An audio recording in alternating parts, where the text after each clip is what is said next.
माता पिता को कभी उनका विधाता नहीं बनना चाहिए, किंतु हर समय सभी को प्रयास कीजिए कि उन्हें उचित दिशा दिखा पाए।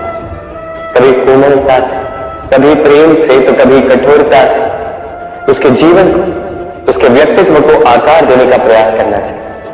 क्योंकि जिस प्रकार एक बार पकने के पश्चात उस पात्र का आकार नहीं बदला जा सकता, उसी प्रकार आयु बढ़ने के पश्चात संतान के संस्कार नहीं बदले जा सकते।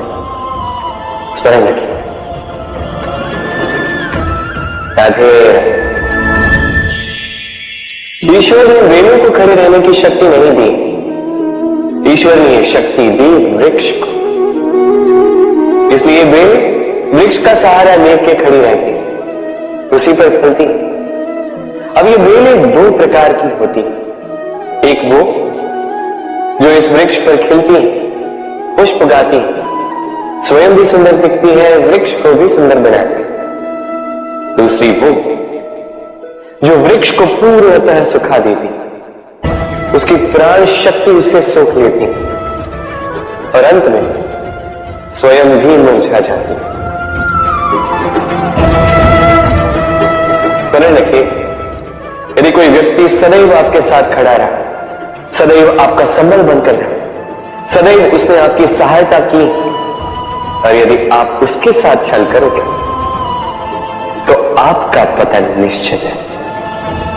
ऐसा कभी ना करें। सदैव ऐसे लोगों को प्रेम दे, सम्मान दे और मेरे साथ आनंद से कहें राधे राधे। आइए इस पौधे से मिलिए। मेरे लिए यह पौधा अत्यंत प्रिय है। मैं इस पौधे से बहुत प्रेम करता हूं। अब सोचिए, यदि इसी प्रेम में मैं इसे दिन में 6 बार जल दूं तो क्या इसका विकास और अच्छे से होगा? क्या वो इसके लिए शुभ होगा? कदापि इसकी जड़ें गल जाएंगी, इसकी जड़ों में जो जल सोखने की शक्ति है वो समाप्त हो जाए। तो आवश्यक क्या? आवश्यक है कि उचित मात्रा में इसे जल दिया। आवश्यक है कि उचित समय के पश्चात इसे जल दिया। आवश्यक है कि इसे सूर्य का ताप भी सहना होगा। आवश्यक है कि हर कार्य मर्यादा में होना चाहिए। अब यही भूल अधिकतर माता पिता कर बैठे, अपनी संतान से इतना प्रेम करते हैं और उसमें संतान की हर आवश्यकता पूर्ण करते हैं, हर एक वस्तु उसे देते हैं, हर एक बात करते हैं, और ऐसे उस संतान के विकास में स्वयं ही बाधा बन जाता। ऐसा मत कीजिए। ये यात्रा संतान की भी, उसे भी जीवन में आगे बढ़ना है, बहुत कुछ सीखना है, अपने बल पर कार्य करने। एक अत्यंत महत्वपूर्ण बात आपको बताऊंगा जिसे आपको स्मरण रखें।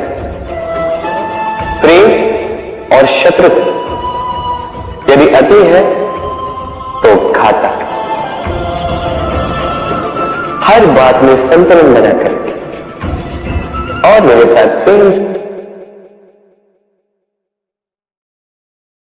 संसार में पति पत्नी का संबंध सबसे बड़ा संबंध माना जाता है और है भी। सप्तपदी लेकर 7 जन्मों तक दोनों एक दूसरे के साथ जुड़ जाते हैं, एक दूसरे के अर्धांग बन जाते हैं। अर्धांग अर्थात अर्ध अंग। क्या इसका महत्व आप समझ पा रहे हैं? अपना समस्त जीवन किसी के साथ बांटना। किंतु क्या संसार के सारे पति पत्नी एक दूसरे के साथ अपना समस्त जीवन बांट सकते हैं? क्या इसमें सभी सक्षम रह पाएंगे?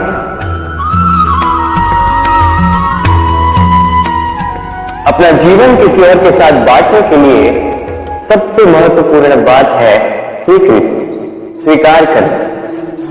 सामने वाले व्यक्ति को स्वीकार करना, उसकी अच्छाइयां भी, उसकी बुराइयां भी।